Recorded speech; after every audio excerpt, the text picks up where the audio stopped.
नमस्ते बच्चों, मैं स्माइल से विजयलक्ष्मी एक बार फिर आपके सामने उपस्थित हूँ। बच्चों, इन दिनों हमने आपको 4 आकृतियों के बारे में बताया था।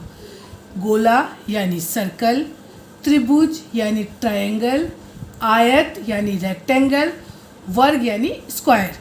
आज हम और 3 आकृतियों के बारे में सीखेंगे। जैसे कि आपको यहाँ दिखाई दे रहा है, ये एक अंडे जैसी आकृति नज़र आ रही है आपको। इसको कहते हैं अंडाकृति और इंग्लिश में क्या कहते हैं? ओवल। जैसे कि आपने अंडा वगैरह देखा होगा, खाते नहीं हो लेकिन आपने कहीं दुकान पे कहीं पे देखा होगा कि अंडे की आकृति कुछ इस प्रकार की होती। इसे कहते हैं अंडाकृति यानी इंग्लिश में कहते हैं ओवल। ऐसे कि यहाँ पे दिखाई दे रहा है दूसरी आकृति, ये आपको दिखाई दे रहा है, ये आकृति होती है हीरा यानी कि डायमंड। बच्चों, आपने देखा होगा जैसे काजू कतली है, वो भी कुछ इसी आकृति की बनी होती है। तो ये हमारी क्या हो गई? हीरा यानी इंग्लिश में बोलते हैं डायमंड आकार। और ये तीसरी आकृति, ये आपको दिखाई दे रहा है, ये एक क्या कहलाती है? ये बेलनाकार। इसको इंग्लिश में कहते हैं सिलेंडर। बच्चों, इस आकृति के जैसे आपने मम्मी घर में रखती है गेहूं के ड्रम वगैरह, वो ड्रम भी इस आकृति के होते हैं। तो ये आकृति कहलाती है बेलनाकार यानी इंग्लिश में कहते हैं सिलेंडर। इससे संबंधित कुछ यहाँ हमने आकृतियाँ आपको दी है।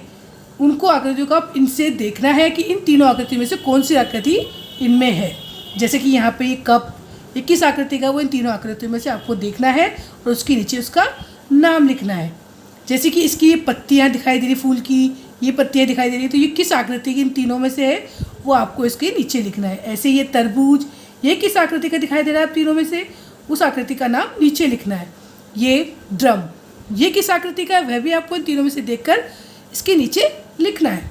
ये आपको दिखाई दे रहा है अंगूठी, अंगूठी का ये नग है, ये किस आकृति का है, वो आपको इन तीनों में से देखकर वह इसके नीचे लिखना है। और ये बलून यानी गुब्बारा, वह किस आकृति का है इन तीनों में से, वह भी इसको देखकर आपको नीचे लिखना है।